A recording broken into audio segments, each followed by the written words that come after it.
We come now to the beginning of the second segment of our study of the survey of the Scriptures from dust to glory.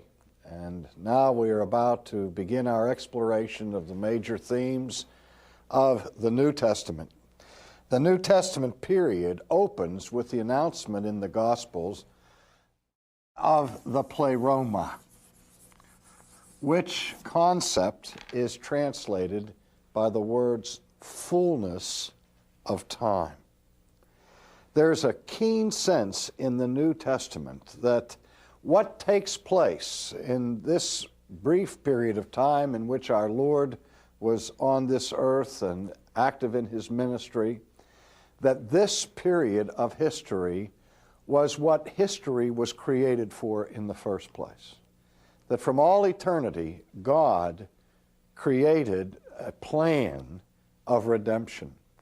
And now that plan of redemption comes to its main fruition in the history of redemption in the period of the New Testament. So it's not as if things just happened suddenly coming down from the sky, but there was a long period of preparation throughout the whole Old Testament where God was preparing the world for the coming of his Son in the incarnation. Now, the Old Testament closes about 400 years before the New Testament begins. And those 400 years, of course, about which the Old Testament is silent, are not insignificant in terms of the history of the world and the time of preparation for this fullness, this moment of pregnancy when the incarnation takes place. That 400-year period, as I say, is called the intertestamental period. In 445, the walls of Jerusalem were finished in their rebuilding process under the leadership of Nehemiah. And at this time in redemptive history, Israel was now a small nation struggling for survival in the ancient Mideast. And as I've said repeatedly, Palestine sort of functioned as a geopolitical football among the major powers of that day that were vying with each other for world domination. At the end of the Old Testament, we see that period of domination in the world by the Medo-Persian Empire. And the Persian Empire lasted until towards the end of the 4th century BC to the year 331, when Persia was conquered by Alexander the Great. And of course, the story of Alexander is one of the most interesting and fascinating stories of all of world history, because at the time that he put the finishing touches on his conquest of the Persian Empire, he was 24 years old. And Alexander, of course, was the son of Philip of Macedon. Philip was the king of Macedonia. And Alexander had been a student of the philosopher Aristotle.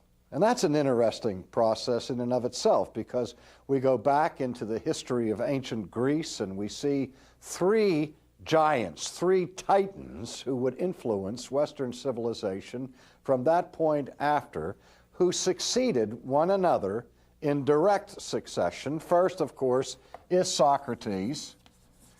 And Socrates' main pupil was Plato, who established his academy in Athens. And then Plato had a star pupil whose name was Aristotle, and he started his school called the Lyceum. And then Aristotle's most famous pupil was Alexander. Now, Alexander, of course, is not known for being a philosopher. He's known for being a military genius and a world conqueror. And we ask, how in the world does that fit in with his studies under the tutelage of Aristotle? Well, Aristotle, of all of the great thinkers of the ancient world, had a consuming passion for unity. He wanted to come up with a scientific system and a philosophical system that would integrate all the fields of knowledge in a coherent system. And his passion for unity caused him to differ sharply at certain points with his own teacher, Plato. But he communicated this passion for unity scientifically and philosophically to his star pupil, Alexander. For example, when Alexander began his military conquest of the ancient world, he took with him on his mission the largest entourage of scientists ever assembled up to that point in history for a scientific expedition. It's been said that the cost of supporting this scientific expedition of Alexander's was not surpassed until the American space program in our own day. So Alexander didn't just have his soldiers marching with him, but he had all these scientists whose task it was to collect samples of flora and fauna from all of these zones and areas of geography that the army visited, so that they could be brought back and be part of the systematic analysis of knowledge of Alexander's teacher, Aristotle. Not only that, but Alexander had a vision of unifying the ancient world culturally. And so he became the original author of a process that became very important to biblical history, which was the process called Hellenization, which was the Greekifying of the ancient world.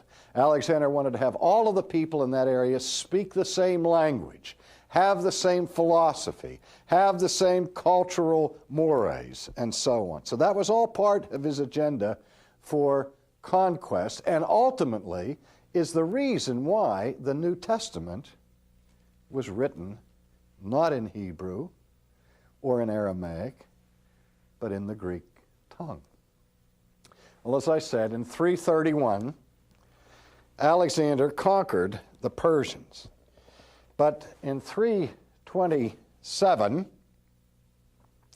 he died in Babylon as he was about to vanquish the Babylonian Empire. And upon his death, his kingdom was divided among his generals. In fact, there were 8 surviving generals that engaged in a brutal power struggle to see who would reign supreme and inherit the kingdoms established by Alexander.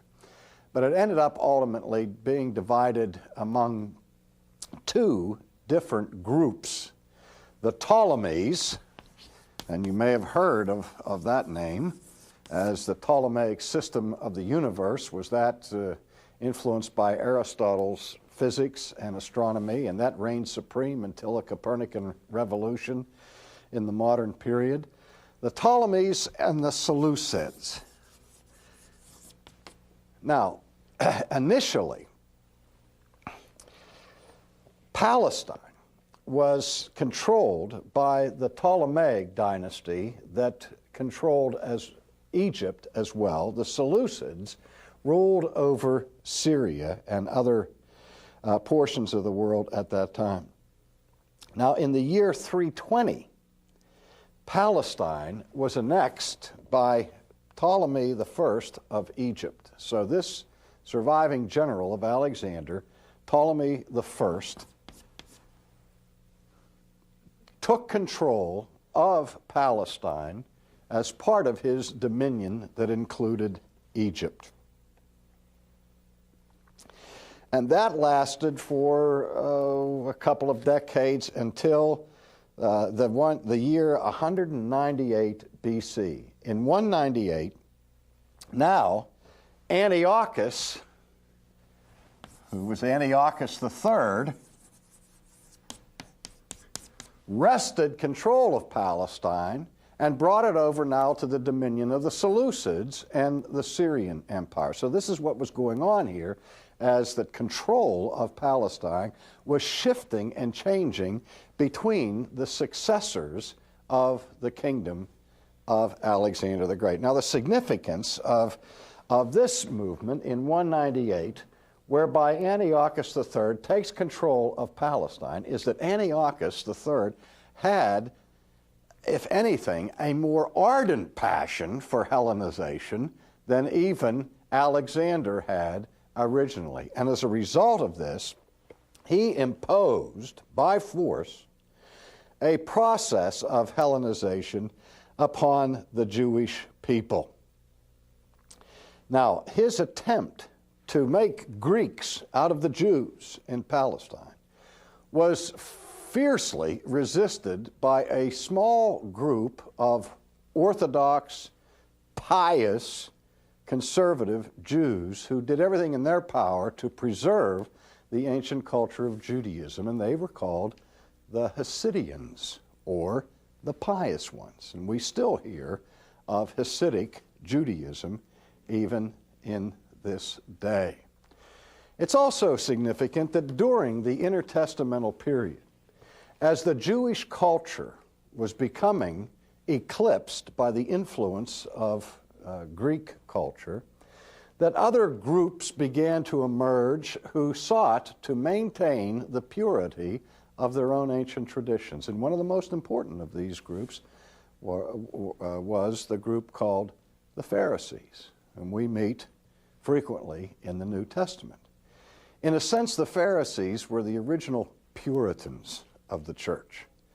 They were called the separated ones, whose commitment was to be zealous for the ancient covenant of the Jewish nation and to be obedient to every aspect of the Old Testament law.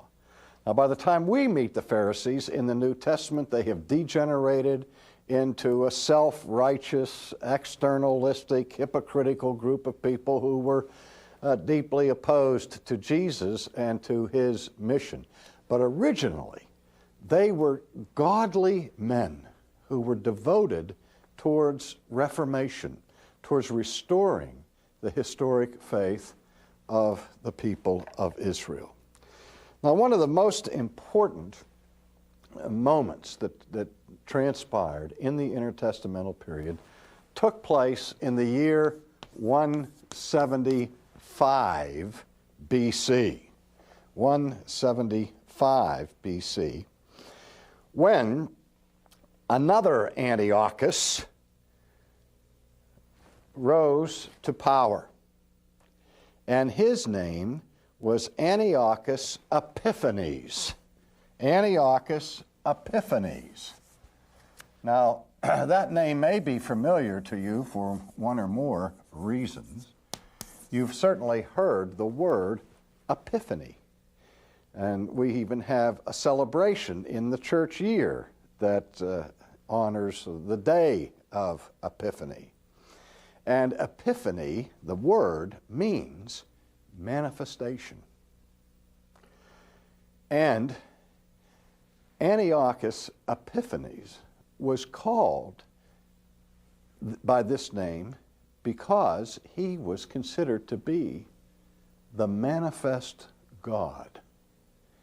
He was Antiochus, the manifest God.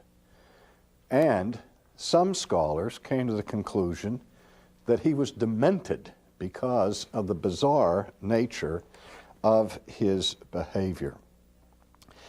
Antiochus Epiphanes is related to biblical prophecy of the coming of the abomination of desolation that had been predicted in the Old Testament scriptures. He came to power and implemented a radically anti-Jewish program in the nation and was called by pious Jews, instead of Antiochus Epiphanes, that is Antiochus the manifest God, he was called Antiochus Epiphanes, which means Antiochus the Insane. And the reason for this negative handle that was associated with him is because he was, as it were, a kind of the Hitler of the 2nd century BC. Under Antiochus Epiphanes, the observance of the Sabbath day, the practice of circumcision as a religious rite, and the possession of Hebrew scriptures. These three things, observance of the Sabbath day, the act of circumcision, and even owning or possessing any copy or portion of the Old Testament scriptures, all of these things were considered by Antiochus Epiphanes capital crimes. So that if a Jew observed the Sabbath, he could be put to death under the reign of this man who is associated with the abomination of desolation, which reached its climax in the year 167, when after abolishing all forms of Jewish worship, the ultimate sacrilege was committed when Antiochus had a pig sacrificed on the sacred altar in the temple. And this was more than the people of Israel could bear. And his regime was so harsh and the persecution so cruel and so extensive that a spirit of revolt began to brew among the Jewish people. And in the year 164 BC, we have what has been called in history the Maccabean revolt. The Maccabean revolt came to pass when a man, a Jewish believer by the name of Mattathias, who had 5 sons, rose up in protest against the policies of Antiochus and sought to fight a rearguard guerrilla warfare type of insurrection against the Antiochian invaders. Well, in the beginning of this period, very shortly after the revolt broke out, Mattathias died. And so the leadership of the revolt fell to his 3rd oldest son, whose name was Judas. And he assumed or received the name Judas Maccabeus, which means Judas the Hammerer. And he became a national hero and remains a national hero in Jewish tradition because of his daring and bold raids and forays against the invaders. And he was able to win certain concessions from the rulers in the year 164, which included the religious freedom being restored to the Jewish people and the temple being opened once again for the celebration of Jewish worship. And so in that year, the Jewish temple was rededicated, and a great feast and celebration ensued, which is celebrated to this very day.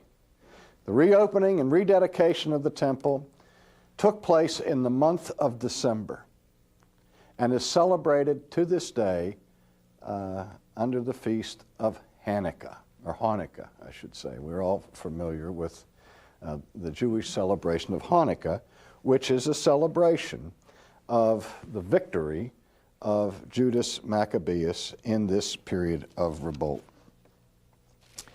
In 142, the Jews under the Maccabees were able to gain their full freedom from foreign domination, and their liberation and freedom lasted from the year 142 until the year 63 BC, when Palestine was once again conquered.